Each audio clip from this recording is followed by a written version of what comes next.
నాతో మాట్లాడుమయ్యా, నన్ను దర్శించుమయ్యా. మన రక్షకుడైన ప్రభు అయిన యేసుక్రీస్తు పరిశుద్ధ నామములో మీ అందరికీ శుభములు తెలియచేయుచున్నాను. ఈరోజు బలపరిచే వాక్యము యెషయా గ్రంథము 53వ అధ్యాయము 2వ వచనము. లేత మొక్క వలెను, ఎండిన భూమిలో మొలచిన మొక్క వలెను అతడు ఆయన ఎదుట పెరిగెను. అతనికి స్వరూపమైనను సొగసైనను లేదు. మనం అతను చూచి అపేక్షించినట్లుగా అతని యందు స్వరూపము లేదు.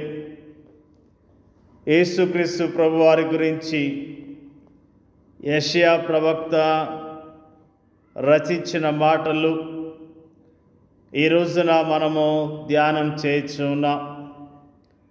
యేసుక్రీస్తు ప్రభువారు ఈ లోకానికి రాకముందే ఆయన ప్రవచనపూర్వకంగా పలికిన మాటలను ఈ రోజున మనము ధ్యానం చేస్తూ ఉన్నాం.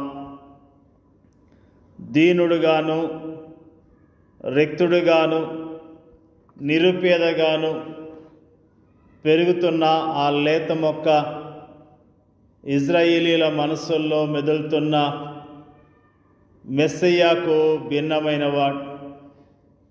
మెస్సయ్య ఒక రాజరికపు హోదాలో ఈ లోకానికి వస్తాడని వారు ఎదురు చూచారు.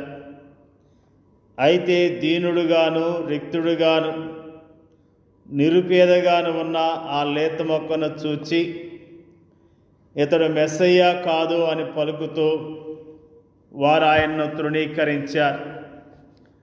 ఎందుకంటే ఆయనలో స్వరూపమైనను సొగసైనను లేదు కనుక.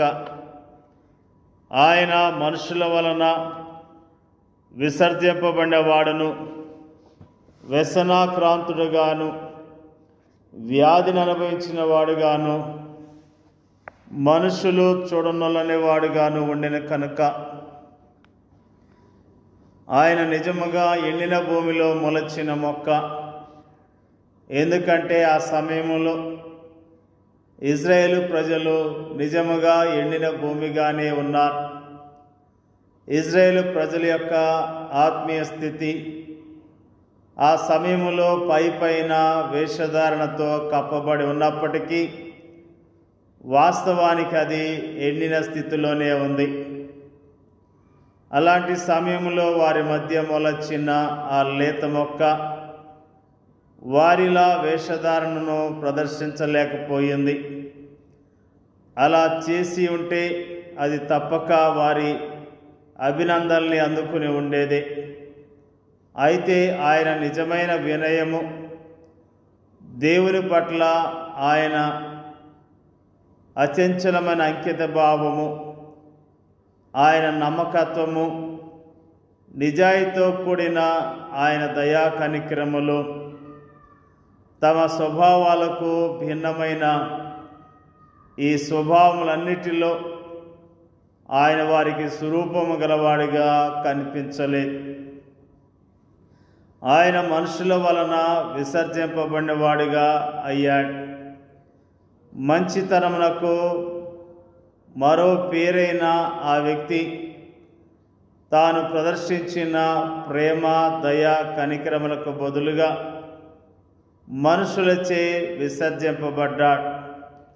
శ్రమ నొందుతూ హింసించబడుతూ కూడా ఆ వ్యక్తి ఒక గొర్రెపిల్లలాగా నోరు తెరవలేదు.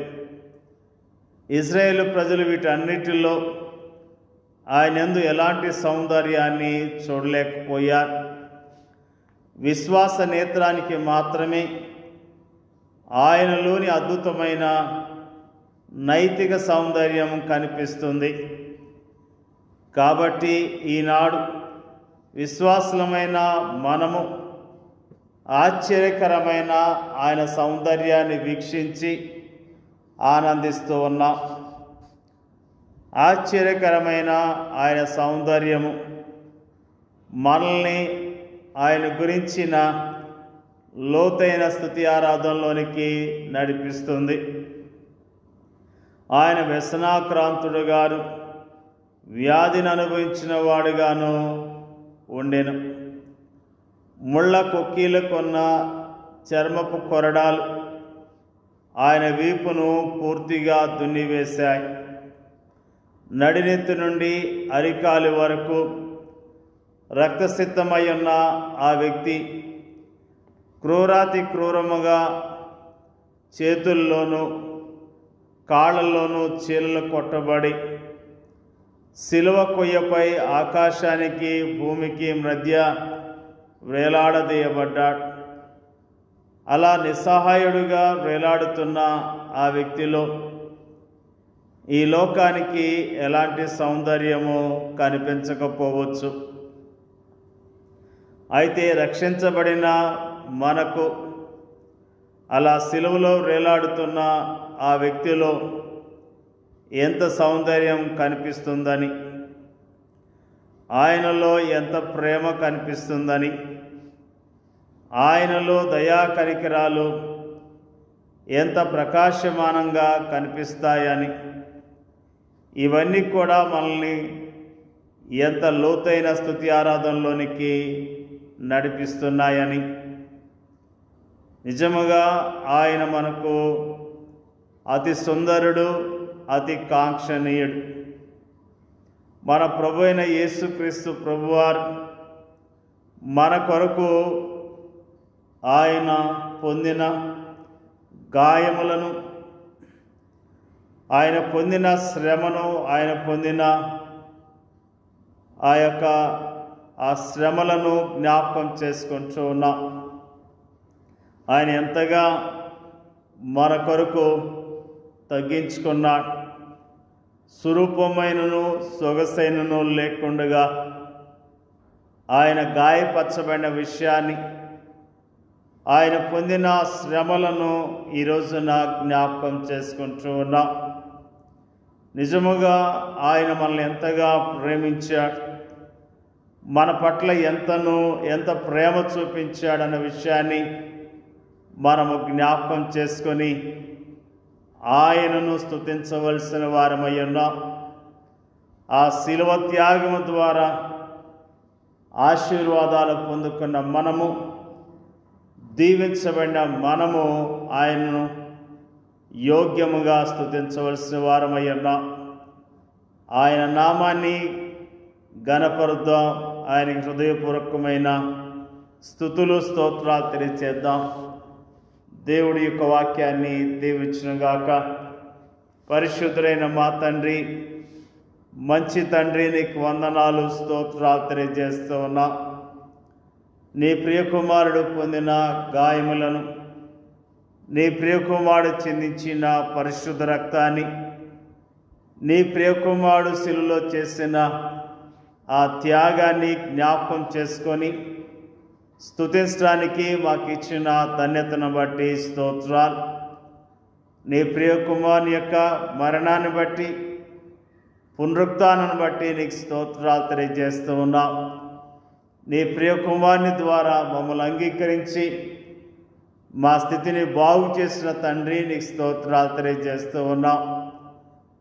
ప్రపంచవ్యాప్తంగా ఉన్న నీ ప్రజలందరినీ జ్ఞాపకం చేసుకొని దీవించమని ప్రార్థన చేయుచున్నా.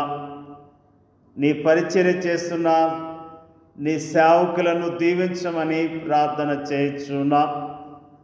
ప్రభువా, నీ శిలువ త్యాగం యొక్క విలువ తెలియని వారు ఇంకా కోట్ల కొలది ప్రజలు ఉన్నారు. వారి మనోనేత్రాలు వెలిగించమని ప్రార్థన చేయుచున్నా. వారిని యొక్క త్యాగాన్ని గుర్తించడానికి, నీ మరణాన్ని, నీ పునరుత్థానాన్ని అంగీకరించి రక్షణ పొందటానికి సహాయం చేయమని ప్రార్థన చేయుచున్నాం. మరి ముఖ్యంగా ప్రార్థన చేయుచున్నాం తండ్రి, నీ ప్రజలందరినీ ధైర్యపరచండి, బలపరచండి, నీ రాకడ కొరకు సిద్ధపరచమని ప్రార్థన చేయుచున్నాం. నీ నామములో శ్రమను అనుభవిస్తున్న ప్రతి విశ్వాసిని బలపరచండి, ధైర్యపరచండి. నీ నామంలో ధైర్యంగా ఉంటాను సహాయం చేయమని యేసుక్రీస్తు నామంలో అడుగుచున్నాం తండ్రి. ఆమేన్.